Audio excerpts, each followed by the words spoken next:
This is Ron Paul with your weekly update for August 29th.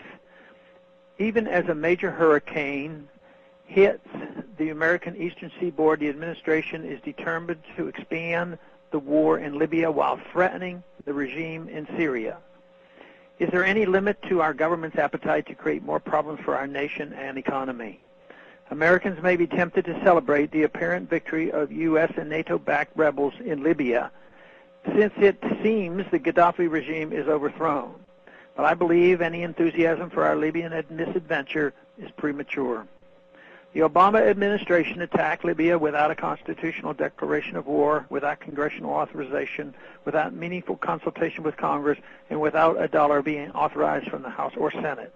It was a war started by a president who turned to the United States for its authority and ignored the authority of the U.S. Congress.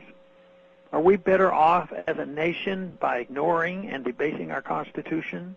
Are we better off having spent more than $1 billion attacking a country thousands of miles away that had not threatened us? Are we more financially sound having expanded the empire to include yet another protectorate and probable long-term military occupation? Are we more admired throughout the world for getting involved in yet another war?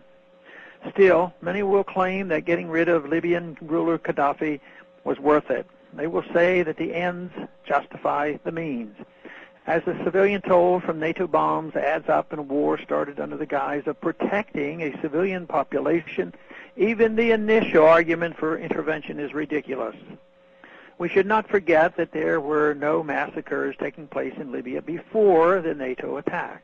The attack was dubbed a prevented humanitarian intervention, but as soon as NATO planes started bombing, civilians started dying. Gaddafi may well have been a tyrant, but as such he was no worse than many others that we support and count as allies. Disturbingly, we see a pattern of relatively secular leaders in the Arab world being targeted for regime change, with the resulting power vacuum being filled by much more radical elements. Iraq, post-Saddam, is certainly far closer to Iran than before the U.S. invasion. Will Libya be any different?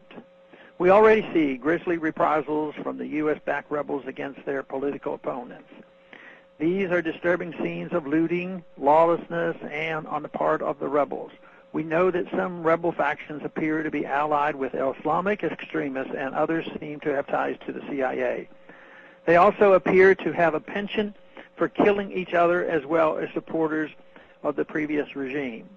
The tribal structure of Libyan society all but ensures that an ongoing civil war is on the agenda rather than the Swiss-style democracy that some intervention advocates suggest is around the corner. What is next after such a victory?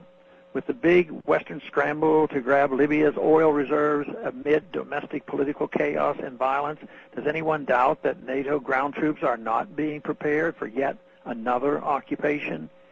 Neoconservatives continue to dominate our foreign policy regardless of the administration in power. They do not care that we are bankrupt, as they are too blinded by their desire for empire and their affection for the entangling alliances we have been rightly counseled to avoid. They have set their sights next on Syria, where the U.S. moves steadily toward intervention in another domestic conflict that has nothing to do with the U.S. Already the U.S. president has called for regime change in Syria while adding new sanctions against the Syrian regime. Are U.S. bombers far behind? Thanks for calling this update. A new update is placed on this number, 888-322-1414, every Monday. The text can be found on my website, www.house.gov/Paul, under the heading Texas Straight Talk. Thanks for calling.